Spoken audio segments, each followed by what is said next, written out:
A few years ago, I made a promise to myself. Now, I'm not big on food rules, but sometimes I think having a few parameters in place is really helpful. And I think of them being these days much more as like agreements with myself. And one of the things that I try to make an agreement with myself on is that I don't eat broken biscuits. I don't eat broken biscuits and leftover bits of cake. I have a proper bit of cake. I don't have a sliver. I have a full biscuit and try to receive it if I've decided to eat it. Now, Easter eggs are interesting, aren't they? Because they have that crazy paving design. So look at the difference between eating this, a full square of chocolate. Psychologically, I want you to think about this, and eating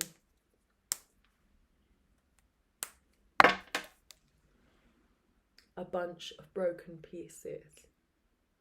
How would that be for you? How do you perceive these broken pieces by comparison to the full square? Does it seem like more or less to you? Do you feel like that's more fun to eat or less significant? Does it bother you to know how much you've eaten or not? So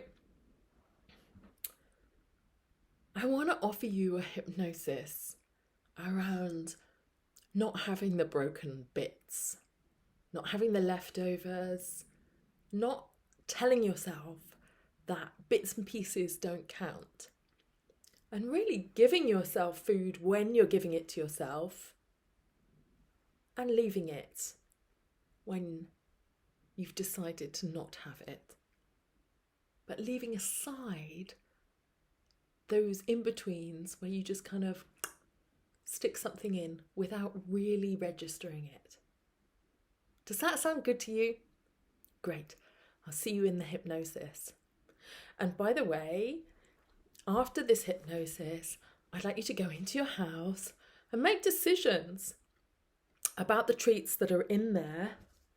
You know, you might go through your cupboards and say, okay, these ones are kind of individual and they're wrapped up, or you might have eggs that are individually wrapped. And you might say, well, having a bowl of those eggs is not too much of a big deal for me because they're all wrapped up. And I have one after my dinner and it's not a big deal.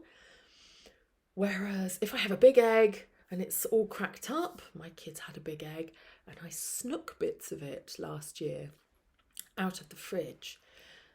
And so, you know, you might like to change the setup of how you treat yourself accordingly. Or if you know somebody is getting treats for you, you might like to ask them to look out for certain shapes, or you might like to portionize what you have. For example, if you have a big egg and you crack it up, you might like to find a few baggies and put a few bits aside so that it doesn't become a kind of unquantifiable amount. I'm not saying you should count every gram or every calorie. This is really about you staying in control and conscious of what you consume and feeling like if I have it, I really give it to myself and I really receive it, and I'm not eating behind my own back anymore.